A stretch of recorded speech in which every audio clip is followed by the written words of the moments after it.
system. What will be the tension if we get an HSBC call?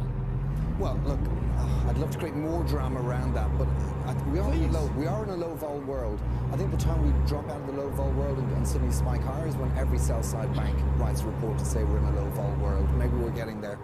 But we are, and I think we have to recognize that, and so you're going to swing back to this level. Every central bank is pretty much saying, we don't want to do anything. The Fed has been quite clear, despite what Bullard has been saying this morning, we don't want to do anything. So if you got that stasis, you got that static, people get bored, but you have to circle back to those yields. And you're getting paid for doing nothing. Everybody wants to get paid for doing nothing. Right. You get paid for doing nothing for holding the US dollar. And that's what's happening. That's what the grind is. Dara, when are you expecting a US recession? Oh, well, I don't know. We're not predicting one in terms of our house forecasts. But what's curious is, let's pretend we got one. Okay, it'd be weird to see the US going into isolated recession. So it's going to be part of some bigger global slowdown. I think the dollar still does well. Yeah, of course the yen will do well, the Swiss franc perhaps. I think the dollar will, because where are you going to put your money? You're going to put your money where central banks can help you. The Fed can help you protect yourself against that downturn. The ECB can't, the Riksbank can't, the S&P arguably can't, but it's a safe haven. So I think even in that kind of dire, sinister environment that we might paint, I think you're still gravitating towards the dollar, certainly relative to a euro or Aussie or Kiwi or these kind of currencies globally, and certainly relative to EMFX under those circumstances. Yeah. Dara, what do I do with renminbi? Is it, weaker renminbi or a higher dollar? Well, look, we've got a forecast of 695 for the end of second quarter, end of third quarter on renminbi. You can see that's quite clearly not above 7, and 7 still feels like this magical number. It seems pretty clear policymakers have no appetite for weaponizing this currency in China as in the context of US-China trade war. Even this morning, where you're seeing the fix, it's been a little bit stronger for the renminbi than perhaps was anticipated. So 695, it's not terribly distant from where we are, but we got 675 year end. I still think that works pretty well. I don't care. I got to buy Bruins Blues Stanley Cup tickets. It's going to cost me like $6,000. I need to make money fast. Where's the currency pair right now so I can go see Derek Sanderson pass the puck to Bobby Orr? Well, I'm sure across you cover very actively Swedish krona against the Japanese yen. Oh, look, kroner, yen, Swedish, Japan? One of the biggest traded currencies, not, but at the end of the day, that's where your risk on, risk off spectrum is. And if you're of the belief, as we are at HSBC, that short term, ahead of your game. What's Naki Stocky? What is it? Yen, krona? Stocky yen, I guess. Stocky yen. Dara Meyer, thank you so much. As I make a dime there, I hope. We'll see. It is an exciting moment as well in London. Brexit was quiet, and guess what? It's ramping up around the green cushions. Most importantly, Lord Patten of the red cushions was a little bit aggravated by Boris Johnson. Let us listen. 30 survivors of institutional abuse have died since then, and they were told this week. He's lied his way through life. He's lied his way through politics. He's a huckster with a degree of charm to which I am immune. So I think it would be a very, very, very bad choice indeed, but I suspect it may well happen.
is Bloomberg surveillance. I'm Francine Lacqua here in London. Theresa May's final shot at passing her Brexit deal is coming under fire. Well, sources tell Bloomberg the Prime Minister is facing pressure to scrap the vote and resign within days. Meanwhile, elections for the EU Parliament begin tomorrow in the UK. Well, joining us now is Ben Habib, a European Member of Parliament candidate for the Brexit Party. Of course, he's a former Conservative donor. Thank you so much, Ben Habib, for joining us. First of all, what are you expecting, or how are you expecting the Brexit Party not to do in the European elections, but to change policies back here in London, back here at home? Well, the way we intend to do that is to win tomorrow, we hope, and to win big. And in winning big tomorrow, I think we'll send a very clear signal to Parliament and indeed the government that they need to get on with Brexit. They need to deliver a proper Brexit, a Brexit that complies with the undertakings they've repeatedly given the country, and not the kind of Brexit in name only sort of deal that they've been talking about more recently. Right, when you talk about a proper Brexit, is this a hard Brexit? Is this a no-deal Brexit? And is the only way to get to a no-deal Brexit going through a general election? Well, I don't much like the word hard Brexit. It conjures up images which aren't accurate. We do believe firmly now in a WTO no-deal Brexit. I think there was the possibility of a good trade deal with Europe a couple of years ago, but the manner in which the government and indeed Parliament has taken the country down this sort of cul-de-sac, out of which there's no easy return, we have to go for a no-deal WTO Brexit. And whether that comes about by way of a general election or Parliament actually waking up and doing what the people want of them remains to be seen. But, you know, Parliament has to do it. Do you believe that Boris Johnson should be the next Prime Minister of this country? Is he, you know, one of the only ones that can actually deliver the kind of Brexit you want? I haven't really got a view on Boris Johnson. You know, he's been out of the main sort of light, as it were, for months. I haven't heard much about him. He voted in favour of the withdrawal agreement the third time it was presented. You know, which begs the question about the integrity of his resolve to deliver a proper Brexit. So, I mean, I can't really comment on Boris Johnson. For what it's worth, I don't think his appointment to the leadership of the Tory party will make any difference to the plight the Tories are currently facing. Okay, so you don't think a pro-Brexit Conservative Prime Minister would actually deliver the Brexit that you believe in? I think the Tories are virtually incapable now of delivering the Brexit that should have been delivered to the people. They've got such a big schism down the middle of their party that I think it's a very difficult thing for anyone to resolve. Are you expecting, I mean, there's a lot of, you know, analysts out there saying that a hard Brexit, or if you refute the term, a no-deal Brexit, hurts this country economically. How long do you think it'll take for this country to recover economically from that? Well, I don't buy the narrative that a WTO Brexit would hurt the country. You know, you have to look at some basic figures. The Remain camp seem to have hijacked the whole debate and focused erroneously on the economy. And this is just a continuation of Project Fear. But just to give you some numbers, you know, about 12% of the UK's GDP depends on trade with the European Union. And if we were to WTO Brexit, we would have levies of about 5 billion euros a year on UK exports to the European Union. And we'd be levying about 13 billion euros worth of tariffs. So we'd have an 8 billion surplus with which the government... Yeah, but leading bankers who I don't think have a view either Remain or a pro-Brexit see a different view on the impact on the economy. Well, I think that most large businesses prefer the status quo. They fear change. Just because they fear change, they have to adjust to a new normal. And I think my biggest criticism of this government is that it squandered 3 years not preparing the country positively for a new normal. You know, where even nowadays, when you hear government ministers talking about preparing for a no-deal Brexit, they talk about it in terms of mitigating adversity. But actually, Brexit offers so many positive opportunities, none of which seem to have been grasped by the government. Yeah, and Ben Habib, we'll have to get you back because, of course, then there's a possible concern about the timeline that you could reach trade deals, but they'll take 10, 20 years. Please come to the studio so we have a longer conversation. That was Ben Habib, European Member of Parliament for the Brexit Party. Now, coming up, MPs will put questions to Prime Minister Theresa May in the House of Commons following her new Brexit proposal. Of course, PMQs start in about 4 minutes from now. Here's Chris Patten, the former governor of Hong Kong. He was talking to us a little bit earlier on. We'll look at that interview and see what that means for Theresa May and her job. The lesson I took from the local elections was that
a company that operates 4 of the most popular cable channels for women, producing a wealth of content distributed around the world.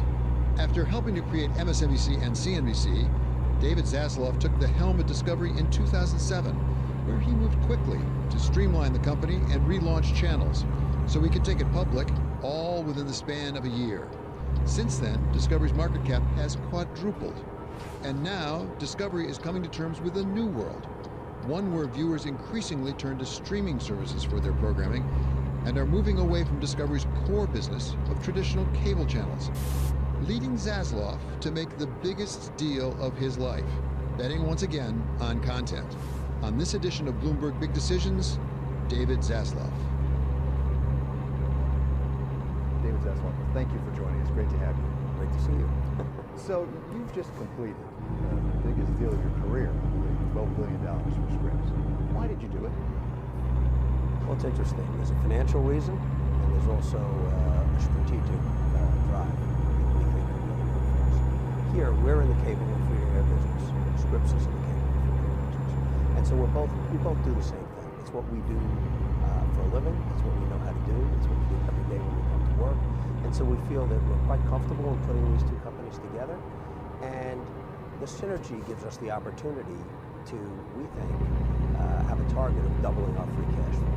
So we generate about $1.4 billion in free cash flow. Scripps generates about $8 billion.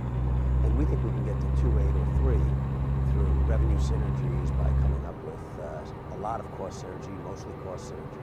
And so in a turbulent time, if we can emerge with almost $3 billion of cash, it creates like a moat in a turbulent time. We're different than most media companies in the world, and there are a lot of great companies. But whether it's Disney or whether it's Rupert or Comcast, the NBC, CBS, they're mostly in the scripted and movie business. Netflix, Amazon, that whole side of the business is focusing on, as if it was a soccer field, the ball is scripted series and scripted movies. So it's very crowded, it's getting very disrupted, and the number of scripted series have gone from 200 to over 500. And Apple and Amazon and Netflix alone are spending almost $20 billion on top of these companies. So we look at that and we say that we're not that. We're on the other side of the business. The other side of the business is we own all of our content. It's real-life entertainment. We see ourselves as a global IP company, whether it's with Oprah, with Discovery, with Animal Planet, with ID and crime, and science and cars. And with Scripps having food and HG and cooking and travel, we put it all together now, and we're on a different area of the field. And so we say very good luck to them. I think there's a lot of great companies. It's going to be very disruptive.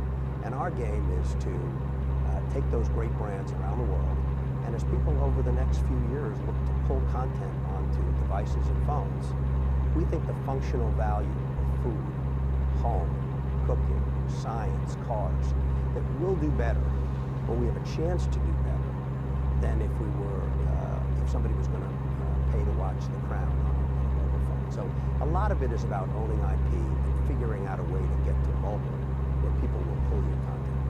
Well, let's talk about getting mobile. That's the big disruption. Everybody is talking about it, is writing about it. How will this help you get to scale, as it were? Well, we're about 20% of the viewership in the U.S. at any given time.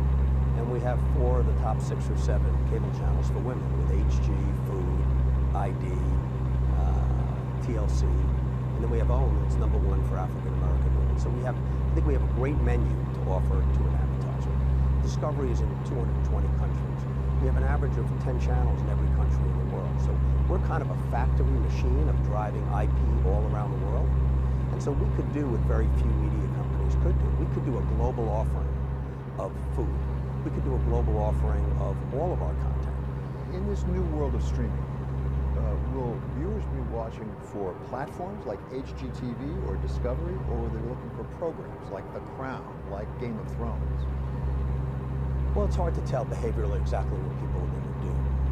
But by doing this deal and generating free cash flow, and taking a look at the assets that we have, by owning science globally, by owning every piece of IP that we own effectively, except for sports, we're long IP. We've spent a lot of money to own it on all platforms, and that gives us the opportunity.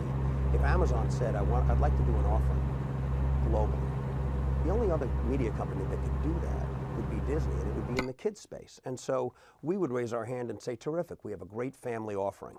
And so for us, it's about the long tail. And we think in the end, people that love food are going to pull it. We're not sure exactly how it's going to work, but we think the fact that we own all of our content, and we have passionate viewers that they love us like they love a sports team. They'll come home and they put on HG all day long, or they'll put on food. And so we have a sustainable growth business with our synergy. And then we have all this IP that we can take direct to consumer, and we've started to do it. Can you win in streaming without going through the bundlers?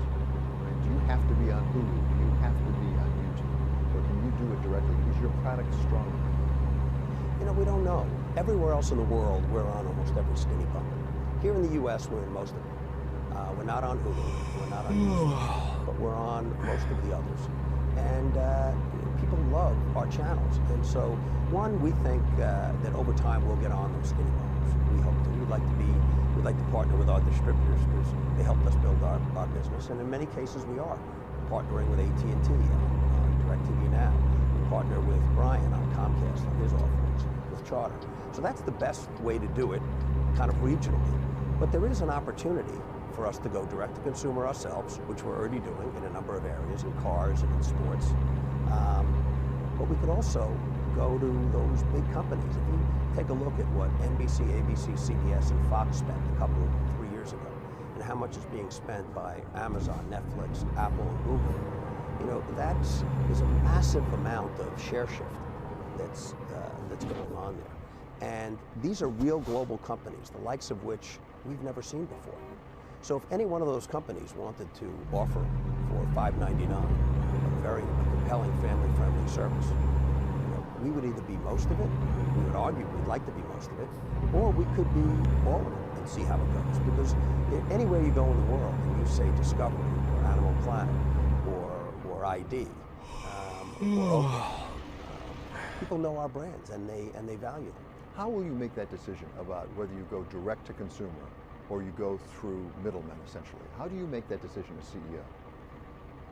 Well, look, right now it's not a fair fight because the direct-to-consumer businesses, the Netflix, the Amazons, we in media used to trade at about a 14 multiple because the view was that this great dual revenue stream cable and free-to-air business would go on forever. And the view now is that it's getting disrupted by some of these direct-to-consumer platforms that are global. There's a question of who's going to emerge and be the winner. We think, looking now, it's only the second or third inning, but we've carved out a very compelling spot of quality brands that people love, that we can offer globally, and we could offer them ourselves. You stepped up big time on sports. That was a variation from what people had expected from you. Why does that make sense for you?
Talk about disruption. There was a time not too long ago when you were the disruptor in chief in some sense. I watched you from Capital Cities ABC across the street as you created MSNBC and NBC. You created CNBC. How does this compare with that disruption when you disrupted broadcast? Basic cable came in really disrupted. How does it compare? What did you learn from that experience you can apply now? Patience. In that case, Jack Welch and Bob Wright were committed to try and get the broadcast business into cable. For people that were around at that time, it was pretty unusual. And it's important because the business that you think you're going to launch that's going to work is never the business that works. The audience is always going to tell you what they get nourished by. And that's what our business is about. That's what most businesses are about. When we launched with Oprah, the Oprah Winfrey Network, we had a dream, Oprah and I, that it was going to be about living your best life. And we looked strategically at the space and said, we can do this. But when we went out with the content, Super Soul Sunday worked terrific, but a lot of the other stuff was too earnest and the audience went away. And we had to figure out, what are they going to come back for? And it took us a lot of years, but we started to listen. What do you like? That's what our business is about. We don't want everyone to watch, but the Oprah Winfrey Network now is the #1 network for African American women. So for us now, we've broken our company in half, essentially. We got half the company that's about growing our channels, doing what we believe we can do as well or better than anyone in the world. Then there's a whole group that has to figure out, okay, how do I get over the top? What do people want when they consume content over the top, you know? And I think you have to be willing to recognize failure and use it kind of optimistically. Good, we know that now. And you can do it without the blockbuster. The way people watch our channels, they don't. It is hit driven if you're a broadcast network. The way people watch our channels, they come home and then HG gets me. Discovery is my channel. TLC, Middle America is the channel that I love. I love Oprah. That's the channel that I watch. That's how they curate. Where do I get nourished? That's the business that we're in. We think that's going to be sustainable, and we think that ultimately they could either pull one of those really big, expensive platforms, or when they're looking to pull something that they want, it's family friendly, with brands they know, characters they know, everywhere in the world, for a lot less than they would have to pay for that. We look different. We got to, over time, we'll see if it's an aggregated offering, if it's an individual offering, but I think we got a game. But the first thing we got to do is execute on this. You stepped up big time on sports. That was a variation from what people had expected from you. Why does that make sense for you? First, we're in every country. So when I say we're in every country, we have a sales team, we have a distribution team, we have creative people, we have marketing people, and we have strategic people. So we kind of know each country. And so when we looked at sports, Eurosport was not being individually fed into every country across Europe. So when we bought Eurosport several years ago, we looked and said, we can use our sales infrastructure. We could use our distribution infrastructure.